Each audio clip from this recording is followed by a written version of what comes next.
Bye, house!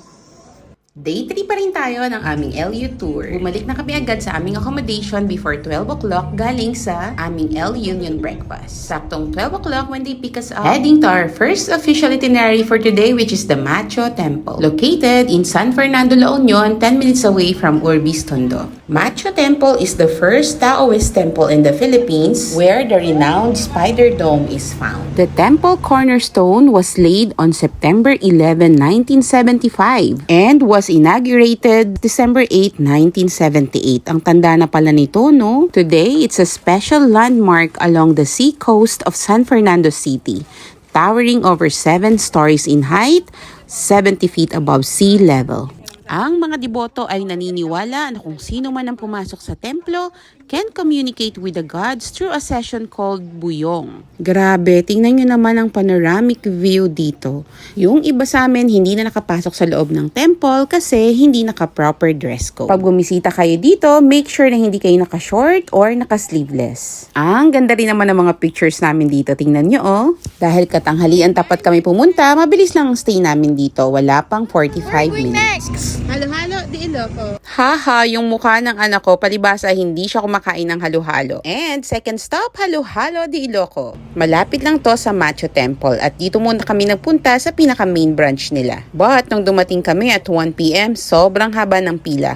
Medyo maliit din yung place ng main branch kaya tinuro kami na dito daw kami magpunta sa bago nilang branch. Hindi rin kalayuan ito from the main branch at kita nyo naman, maluwang ang lugar na to, hindi katulad nung una naming pinuntahan. Halo-halo di Iloco is a popular gastronomic destination when in La Union, serving distinctive Ilocano food culture. Kaya naman super excited na ako dito kasi sa lahat ng pinupuntahan ko talagang lugar gustong-gusto kong tinitikman ng mga local food. Yung place mahalata nyo talaga na under construction pa yung ibang side, pero yung dito sa kabila napakadami na rin customers na nanananghalian nung dumating kami. Napakalawak naman talaga nitong second branch, hindi katulad nung una naming pinuntahan na maliit lang, parang ancestral house. Ang laki din ng parking lot nila at dito naman sa side na ito ay parang garden nila showcasing carnivorous plants. Binigyan na rin agad ako ni ate nitong order slip. Hindi talaga dapat kami magtatanghalian pa kasi busog pa kami from El Union. Tapos, ang plano talaga namin ay maghalo-halo lang. While waiting for our orders, naalala namin na, ang dami pa pala namin kakanin na natira mula dun sa binili ko sa San Juan Market. Nag-intay rin kami ng mga 20 to 30 minutes bago dumating ang mga orders namin. Ang mga kids, french fries agad. Sinampalukang kambing.